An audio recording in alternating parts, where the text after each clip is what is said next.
Hi, everybody. Today, I want to talk about a different element of self-management. We've been talking about emotional intelligence a lot, and the element of emotional intelligence that is self-management is often thought to be about how you're managing yourself in a situation in regards to an emotion. If someone has said something that's pushed one of your buttons, I've talked about it as taking that pause and really thinking about what it is that you want to say, how to respond instead of reacting.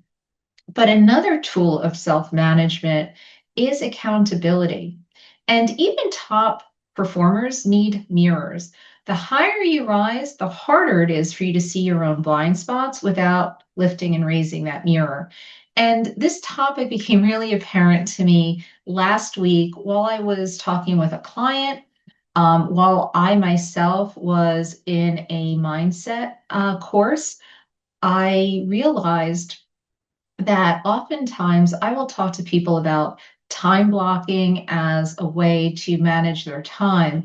But what it also helped me realize is it's a way for you to manifest, it's a way for you to get what it is you want. So it's actually writing down what you're desiring. It's structuring your week, it's structuring your schedule in such a way that you are managing yourself towards your goals and your achievements. So accountability isn't just about checking boxes, it's about staying aligned with the bigger picture, your bigger purpose. And oftentimes we don't think we need it, but when we don't have it, things don't get done. So I was speaking with someone who their goal going into 2025 was to do more marketing because they didn't even think in the beginning that they were someone who would network or be able to get involved in things to build their business. And what they realized was once they got over the first hurdle, they were like, I'm marketing. I don't need accountability. And they started to get really, really busy. And then they took it upon themselves to say, okay, this is too much. And instead of working with someone or holding that mirror up for accountability to say, what's the strategy behind this? They just sort of turned it off.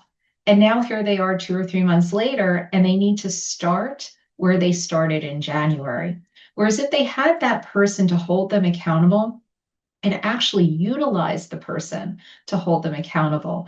They may have dialed back their activities, restructured to where they needed to spend their time, had the opportunity to brainstorm, and maybe even be called out on one or two things that they didn't want to be called out on. So we as leaders can easily get the tactical stuff done. We know if we have 10 things on our to-do list, it'll get done.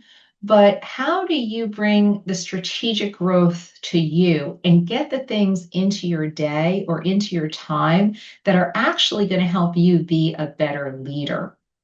That happens when someone holds the space for you through thick and thin, is you're willing to be challenged and they can challenge you on your thought processes and make sure that you are doing everything within your power to achieve all the things that you want, those things that make you fulfilled, not just successful. Because success doesn't eliminate your need for accountability, it actually increases it. The stakes are higher, the goals are more abstract. And think about it, when we don't have the items that we can easily check off a box. There, I want to be in the press more, or I want to be in front of the right centers of influence. Those are more esoteric type of goals that we set for ourselves. And if you don't have a strategy and accountability factor to make sure that you're continuing to move in those directions, chances are they're going to fall off your diary, your to-do list, whatever you'd like to call it, your schedule. I also just recently read a book, Aligned Thinking, and it's truly taking every moment and every decision to align to your higher purpose. And it's going through your most important now statement. And that's a lot to throw into a couple-minute video. But the one takeaway from that is we all have a laundry list of things to do.